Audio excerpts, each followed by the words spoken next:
During a Senate hearing, Senator Josh Hawley of Missouri opened his remarks by praising firefighters in his state, highlighting a successful prescribed burn conducted earlier this year in the Mark Twain National Forest by a newly formed all-veteran firefighting crew, which he described as a model for the nation.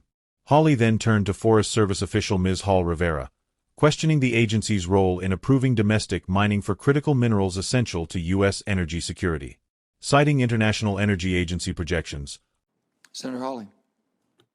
Thank you, Mr. Chairman. Thanks to the witnesses for being here. I want to start with a shout out to firefighters in my state, the state of Missouri. Earlier this year, in March of this year, the Forest Service began a prescribed burn in the Mark Twain National Forest down at the southeast part of my state.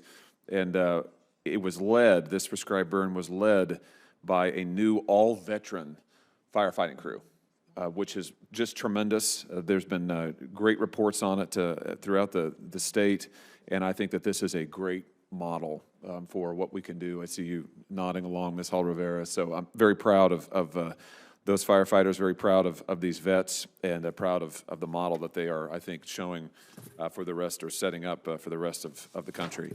Ms. Rivera, let me ask you about the Forest Service role in a different regard when it comes to mining approvals for essential critical minerals.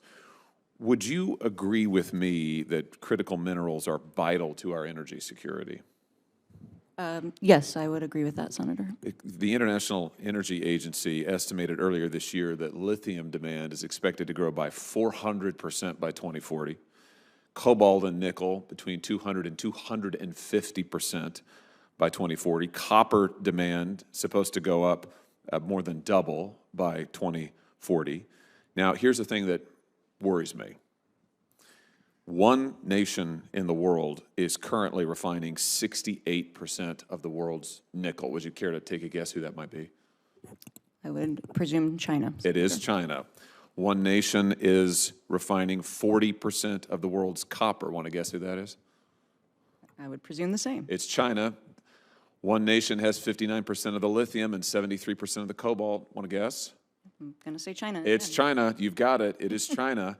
So given that, would you agree with me that it's important that we do everything we can to develop our domestic critical mineral mining here in this country?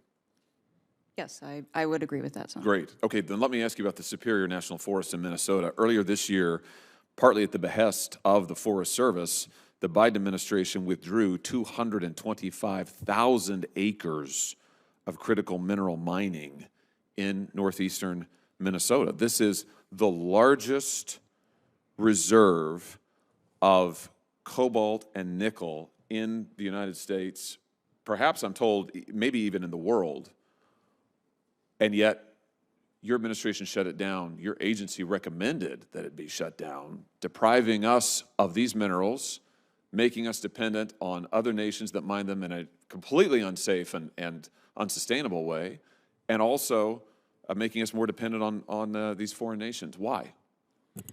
Well, Senator, I do want to say I'm not an expert on that process. That's not a part of the Forest Service that I oversee. I know we have a lot of values to balance there, especially with the Boundary Waters Wilderness area, but I'm sure that we could get back to you with more details on the specifics of that decision. Would you? That would be helpful, if you would. I would really appreciate it, because here's my view. My view is we shouldn't be making China richer and America poorer. My view is we have the best technology in the world to mine and develop these minerals. We know how to do it in a safe and responsible manner. We should be doing it. And listen, I've heard from people all over the country, but particularly people in this part of the country, who have said that this decision is devastating to their region economically, but I just submit it's devastating to our energy security and our national security. And at a time when I hear from this administration, climate change, climate change, climate change, we need to have reliable, sustainable sources of energy, why would we want to tie our own hands and make us and the world more dependent on China, who've got to be the worst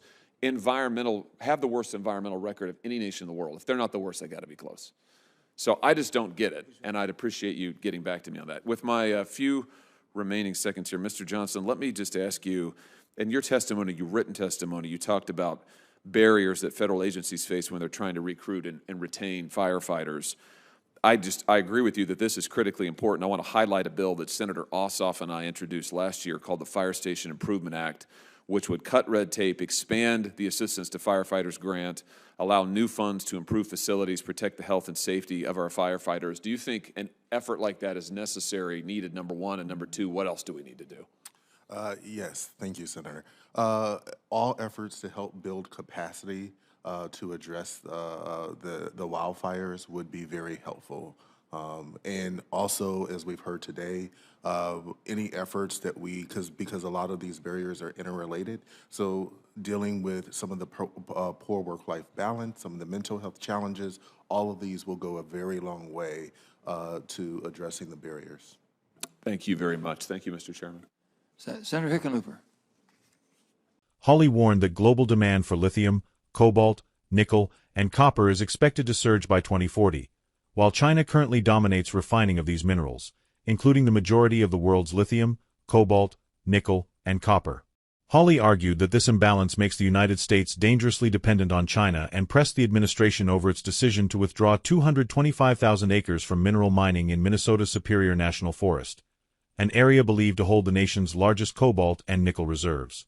Rivera responded that she was not directly involved in that decision but acknowledged the need to balance environmental concerns, particularly near the Boundary Waters Wilderness area, and promised to provide further details. Hawley sharply criticized the move, warning it harms local economies, weakens U.S. energy and national security, and increases reliance on China, which he said has one of the world's worst environmental records. In closing, Hawley questioned Mr. Johnson about firefighter recruitment and retention challenges and highlighted the bipartisan Fire Station Improvement Act, co-sponsored with Senator John Ossoff, aimed at cutting red tape, improving facilities, and supporting firefighter health and safety, an effort Johnson agreed was necessary to strengthen wildfire response and address workforce challenges.